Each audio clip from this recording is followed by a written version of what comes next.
This scene is just ridiculous. As far as cowboys versus Indians, which becomes a very common misconception, that almost never happened. Howdy, I'm Michael Grauer. I'm a public historian focusing on cowboy history and Western American culture, curator of cowboy collections and Western art at the National Cowboy and Western Heritage Museum in Oklahoma City, Oklahoma. Today we'll be looking at Wild West scenes in movies and television and judge how real they are.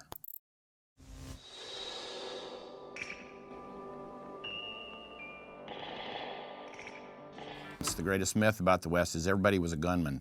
That's a bunch of nonsense. That's what you have here is basically a shootout, or an artificial shootout between three outlaws. So the period of what people usually understand as the Wild West is primarily the second half of the 1800s. The only people carrying firearms were criminals and the army, and also lawmen. Virtually every cow town, it was illegal to carry your firearms in town. Yes, there were firearms in the West, but not nearly as you see in Western films.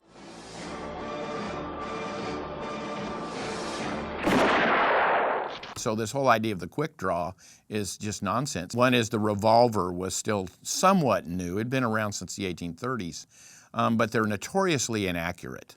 And they're standing so far apart, they'd have emptied each of their cylinders probably to make one good shot. And as far as quick draw, there are documented cases where Doc Holliday quick drew and never hit anything.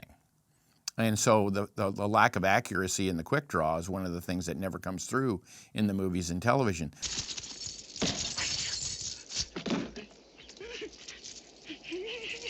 Bundy, it's all us, Bundy.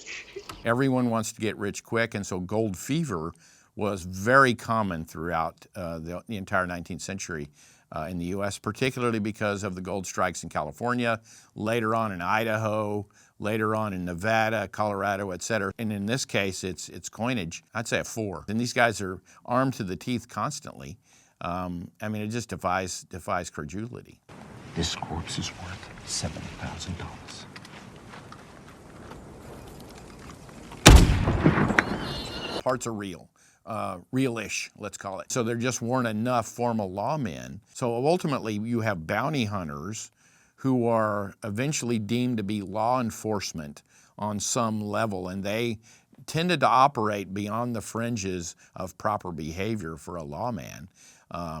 There were some law women, not very many, and that's an important distinction. Now, as far as a $7,000 bounty, that seems excessive to me. Most of these counties, most of these towns were so poor, cash poor, they couldn't offer up bounties of any size.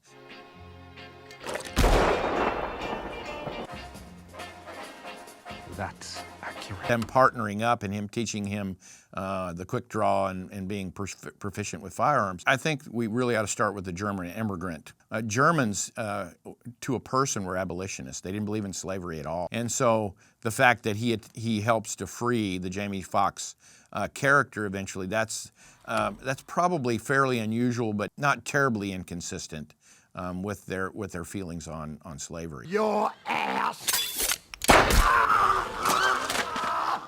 What you just do to sheriff? It's still surprising to me that Westerns that are being made in recent years still show that you could shoot someone down in a street with no repercussions. You committed a crime, you went to jail.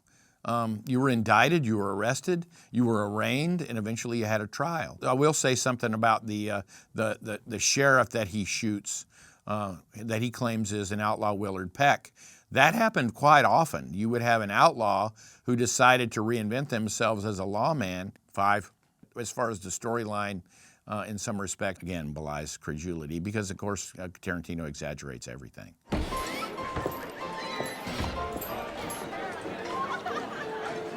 This Tim Blake Nelson character, Buster Scruggs, is hysterical because he's a singing cowboy right out of the 1930s, suddenly appearing in the Old West. No one wore a costume like that in the Old West. I mean, that's all an invention of Roy Rogers and Gene Autry, everything that he's wearing. Movie cowboys from the 30s and 40s. Strolls into a saloon which has batwing doors, which most did not, by the way. The swinging doors is an invention of movies and television. You gentlemen mind if I take his spot? If and you play his hand. Saloons variably attracted a criminal element. either gamblers. Gambling was quite common. And of course, alcohol consumption was a big part of that. So oftentimes you saw them as gathering places, but typically they were gathering places for criminals and gamblers. And if I don't? You did have saloon fights. That part is true. And in some cases, someone might pull out a concealed weapon, sometimes. But most of the time it was with fists. And they didn't last nearly long. You didn't have the great scenes like you see where everyone's punching everybody else, breaking furniture and so on. It was usually just a couple of people.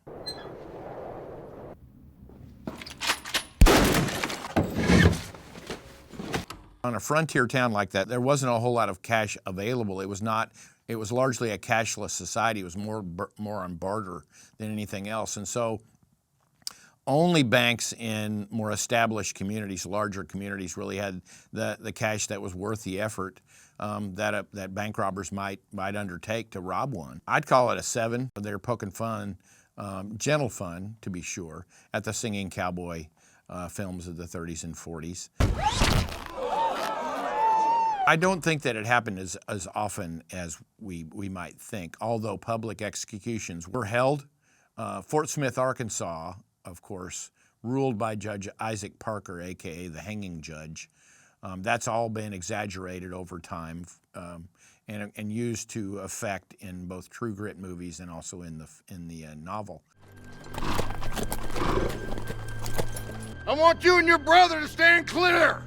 I think outlaw gangs were pretty prominent, especially in Indian Territory. This was federal territory, and therefore the scarcity of lawmen really made it very attractive, and that and the geography.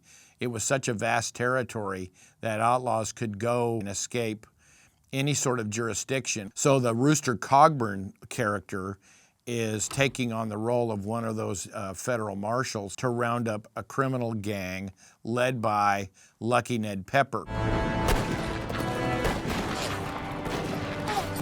Riding across the open field, it's almost become its own movie trope. Outlaw gangs were notoriously cowardly.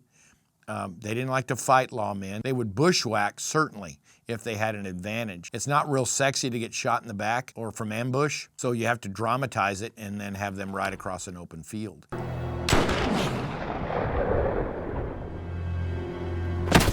Woohoo! Some bully shot! So that was actually doable if you were a marksman. There is a very famous long shot made by a man named Billy Dixon at Adobe Walls in what's now the Texas Panhandle in 1874 of 1,538 yards, using a Sharps Buffalo rifle, which is the same kind of rifle that Matt Damon is using. And I think this probably falls in the 7 or 8 category. Why don't we do it for real? On my gun.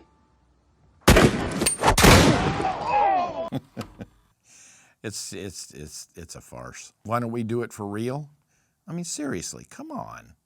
I mean, somebody's going to get killed or somebody's going to jail. In spite of the alleged fairness of this remake of The Magnificent Seven, the key that this Asian actor is an assassin speaks to the whole idea that there was a belief that Asians were devious. There was a large population of Asians, primarily on the West Coast, moving inland into the mining communities, as well as part of building the Transcontinental Railway. But they tended to be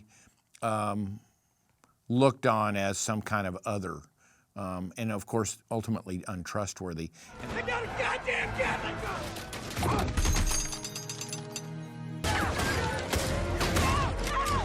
It's become a Western trope, you know, inspiring the townspeople to fight for themselves. But rarely, I mean, I don't know of any instance where townspeople line up sandbags along the balconies and fortifications all over town. And then, of course, you've got the Old West equivalent of a machine gun with the Gatling gun. And, of course, he's 500 yards away.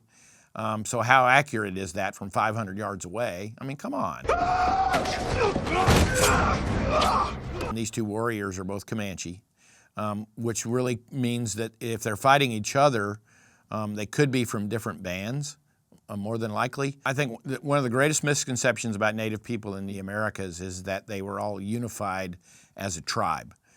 Invariably, they were divided into bands or clans. There were upwards of about 13, possibly 15 different Comanche bands who were quite spread out all across Comancheria, from Colorado out onto the western Kansas, all the way down to Mexico. And so this does not defy plausibility. It's actually entirely possible. It seems to me the philosophy in this entire scene was the more bullets, the better. 4. Let's go! Great film, John Ford, but this scene is just ridiculous. Monument Valley in Utah becomes the setting for Comanche territory, which is way too far west for Comancheria, where they have the Comanche warriors in full regalia and paint attempting a full frontal assault through a river at a fortified position. That's just utter nonsense. Native American warfare was always based in an advantage, either in numbers or surprise.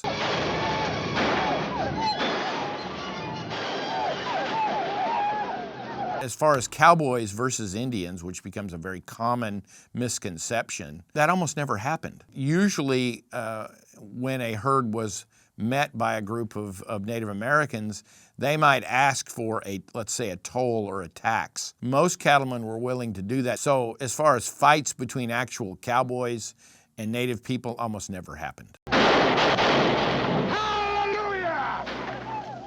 So the character that John Wayne plays, he's wearing fairly accurate costume for being a cowboy. The hats came in all different kinds of creases, individualized to the person, especially a cowhand. Okay, so what I'm wearing is a rig from a typical drover or cowhand from the 1880s. He's wearing denim trousers, which would put this in after 1873. My pants that I'm wearing are Levi's, altered to look like 1873 models, which only had one back pocket.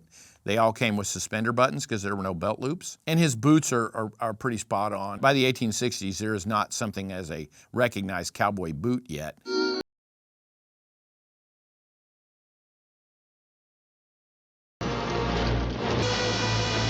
The Searchers film is based on a real set of events where a young white girl named Cynthia Ann Parker was kidnapped by Comanches in the 1830s. When she was rescued during a battle with Comanches, she'd become fully Comanche by that time. And so that's an important part that they don't tell here in the Searcher's story. Even though he uses Native American actors, they have no lines for the most part. And of course, the leader of the Comanches, I think he's German. The women, for the most part, are all Navajos in this film, and they're all wearing Navajo female costume. You know, there's a great blending of Native culture. So this particular scene in The Searchers, I would put no higher than a 2 or a 3. It defies any sort of documented Native American battle with whites. They just simply didn't do that. One of the great myths of the American West is that everyone got to where they're going by covered wagon. Well, more than likely they got there by train. By 1883, of course, there were railroads crossing from Texas up to Oregon. And in this case, these are German immigrants trying to get to Oregon. It hides in tall grass, waiting. Ow! Of course, there were dangers everywhere. And so that part's pretty accurate. Animal attacks were rare. Rattlesnakes, of course, were across the West, and that could happen. Disease was the primary killer on wagon trains, and usually that had something to do with bad water. Our father moved camp a little farther away. Women were critical. Of course, it was a patriarchal society for the most part, where women didn't become necessarily captains of wagon trains or anything like that, but they also made it clear that if they were to be asked to do certain things, cooking, gathering of things, acting as nurses, that they ought to have a vote. I would give that scene a 7 or an 8. Who are they?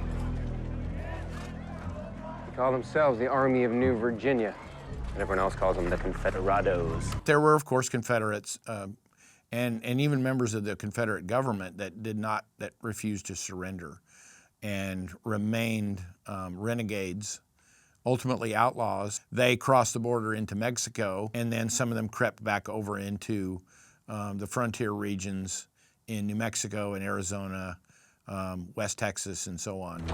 My associates and I are here to relieve you of your ride. Oh, nice and easy. 4 armed gun robbers, basically, are going to rob a contingent of soldiers of anything.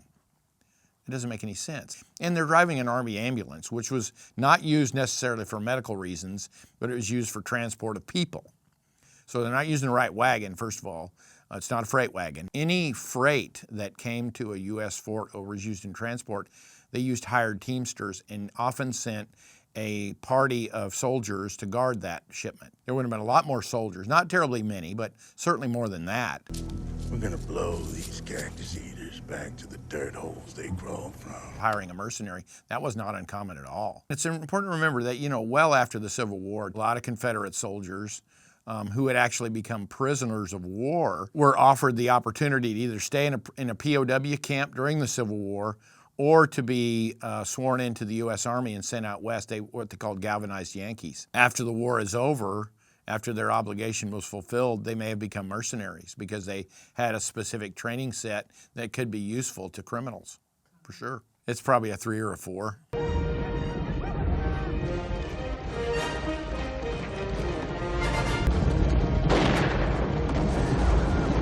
Lakotas are depicted reasonably accurately as far as using what we call the short bow from the back of a horse to hunt bison. They were the primary food source, tool source for virtually everything. One shot would not have killed them. Likewise, with a Henry rifle that Kevin Costner is carrying, he would have had to shoot the bison multiple times to kill it because he's riding horseback. These buffalo hunts were long, drawn-out affairs because the animals would run for miles. For a film, you had to compact time and space to make it fit on the screen.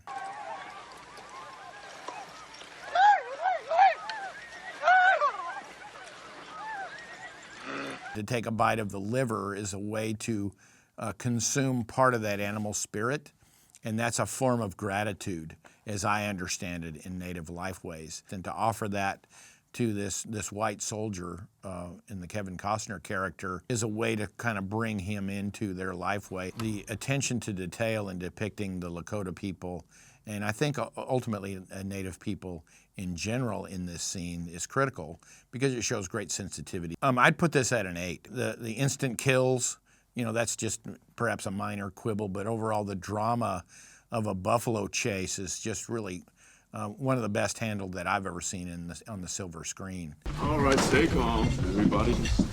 My name is Cherokee Bill.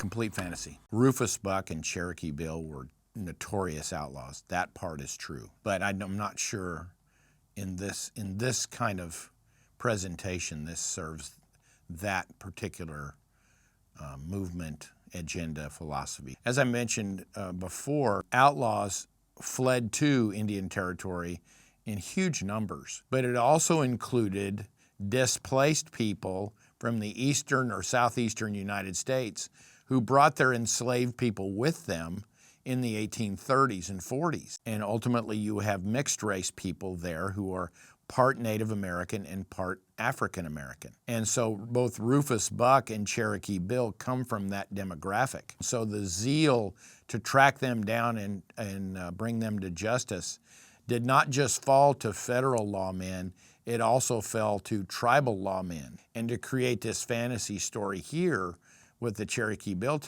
story, just tell the truth. And it'll make for a better movie anyway.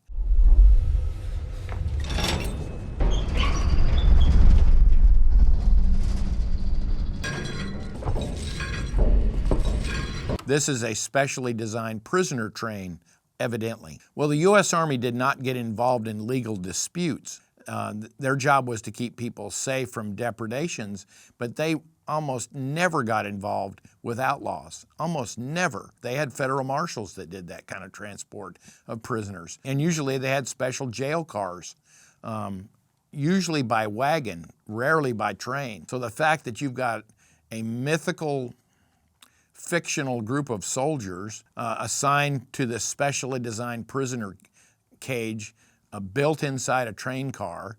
I mean, it's like the Will Smith movie, The Wild Wild West. I would say the rating of this is 3. 13. Stealing an entire herd of animals was pretty uncommon because it was so obvious. They notice when you steal the whole herd. And the fact that these thieves, these rustlers, have stopped on the prairie doesn't make any sense whatsoever. Their whole thing was based on stealth and speed.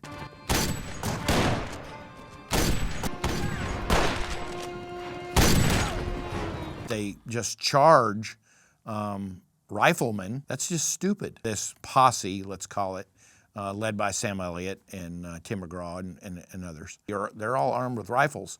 The thieves are all armed with revolvers. Remember, accuracy versus inaccuracy. They're not going to fight for that. Heck no. You are a beautiful sight, Charlie. Bandits and strays. Charles Goodnight is a giant in Old West history, having been an Indian fighter. He'd been a Texas Ranger, very successful cattleman.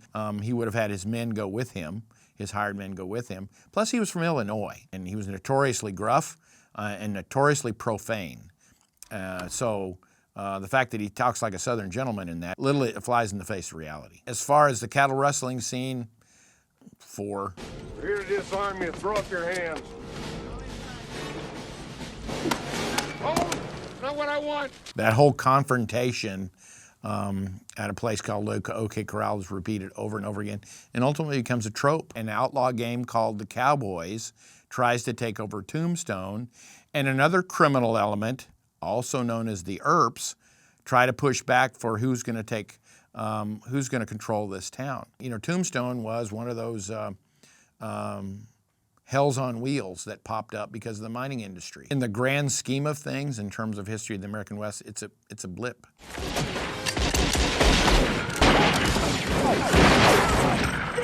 So we don't really know what happened. Anybody who was an eyewitness had an agenda, either against the Earps or with the Earps, or just wanted their town back.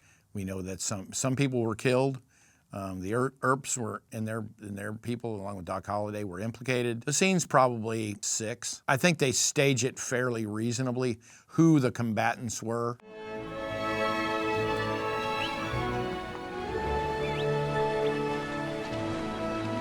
Open Range is a great movie. It's one of the few that actually depicts cowboys or drovers with some accuracy, and particularly because it takes on the whole idea of free grazing, which was the range tradition up until about 1880. And what that meant was you could graze cattle on those grasslands as long as you wanted without really any title or really any claim.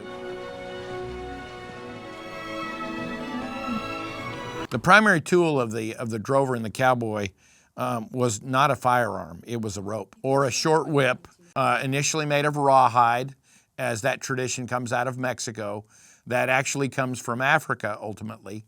And so that's an important distinction. People unfortunately don't realize that this is the cowboy's main tool, not a 6-shooter. Baxter's men bushwhacked our friend, shot him dead. Your marshal here ain't gonna do nothing about it. Yeah, unfortunately, as communities were established, you know, elections could be corrupted, and eventually hand-picked candidates would come to the fore. And so that whole idea of a lawman not enforcing laws except selectively against certain peoples, that really was fairly common in the West. This film, this is an 8. Few quibbles about the gunfight, but it's one of the best cowboy movies in my opinion. And I don't mean Western, I mean a cowboy movie. So my favorite Wild West movie that's accurate is The Cowboys, because literally the John Wayne character has to hire young men and boys to be his trail hands, and the things they encounter along the way are pretty accurate to the real story. Much obliged for watching this video. If you enjoyed it, mosey on over to watch for the next one.